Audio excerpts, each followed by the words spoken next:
Aujourd'hui, il manque de texte, il manque de sens, il manque d'émotion dans le game.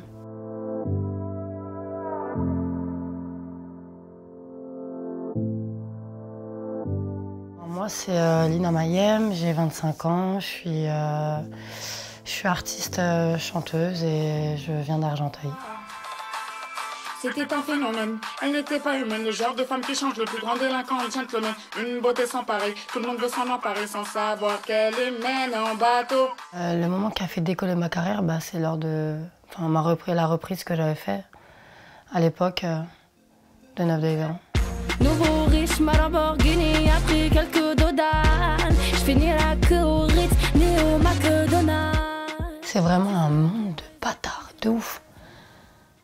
Je veux bien comprendre, hein. Chacun a ses intérêts et tout, mais moi, c'est des choses encore que je connaissais pas, tu vois. Le business, tout ça, moi, j'étais pas dedans. J'étais bloquée contractuellement, comme je l'explique dans mon titre outro, dans l'album.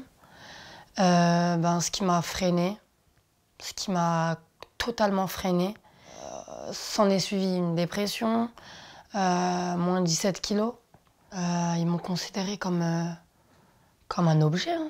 Comme un objet de valeur. Et puis un objet, tu sais, des fois la côte elle monte, la côte elle descend et quand t'as plus de côte, tu restes un objet. Petit objet qu'on pose là comme ça et qu'on calcule plus parce qu'il y a d'autres objets qui viennent et qui sont là. Je prends la pause pour Kunta Kinte. Je vise monnaie, et quand j'arrive ça fait bla bla bla. Aujourd'hui c'est une revanche pour moi. T'as beaucoup plus de personnes qui m'appellent parce que voilà, ils estiment que Lina Mayem elle a un potentiel. Je fais des top lines pour les gens, j'écris pour les gens. Aujourd'hui, alhamdoulilah, grâce à Dieu, je vis de ma musique. Oh maman, faut que je te dise une chose qui s'est passée. J'ai prié pour que ça cesse. Je me suis fait abuser. Toute ma vie cataloguée. Plus rien sera comme avant. Dans mon album, il y a un titre qui s'appelle Purple. Qui a été réalisé par Tefa. J'ai voulu évoquer le sujet du viol qui est quand même tabou. Pour moi, comme pour mon public, ça reste une thérapie. Se faire abuser, c'est trop grave en fait. Quand il nous arrive quelque chose qu'on n'a pas voulu, faut pas le prendre comme une honte en fait. C'est pas grave, ça nous est arrivé. On fera en sorte que ça nous arrive plus. Il y a quelqu'un qui parle pour nous, qui évoque le sujet. Maman, il faut que je te dise, ouais, hématome caché, de ça comment j'en ai souffert. Oh maman, faut que je te le crie, à l'école c'est la merde, et que quand je rentre ici, que je trouve un peu la paix. J'ai décidé de faire ça sous forme d'une lettre à une mère, parce que on a tendance à se confier quand on n'a pas de sœur à nos mères. Voilà, c'est souvent nos meilleurs amis en soi. Même si ta mère c'est ta meilleure amie, t'as tellement peur de le dire en fait.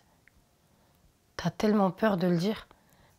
T'as cette retenue qu'une fois si je le dis, comment ma mère va me voir? Est-ce que si ça s'étend, ma mère, qu'est-ce qu'ils vont dire? Ils vont parler sur notre famille. Les gens, comment ils vont me regarder dehors? Peut-être que maintenant, ça m'est arrivé une fois. Les gens, ils vont me prendre pour faible en tant que cible. Ça va encore se reproduire. Je lui dis, c'est quoi les bails? Il me dit, je veux pas d'enfant. Voilà que ça m'a fait mal, qu'ils me disent avortement. Quand on parlait avec Tefa, on se disait, voilà, aujourd'hui, il manque de texte, il manque de sens, il manque d'émotion dans le game. Et c'est vrai que le public, il pense beaucoup à s'amuser, à s'enjailler. Et du coup, en fait, on camoufle les vrais problèmes de la société, tu vois. Ce qui m'inspire, moi, c'est que ma musique apprenne quelque chose. Tu vois, on fait tous d'une part un petit peu de commercial, tu vois, pour faire un peu kiffer les gens.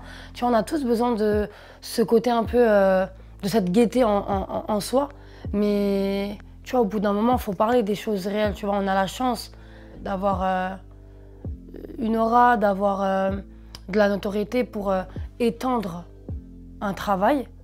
Il faut lier l'utile à l'agréable.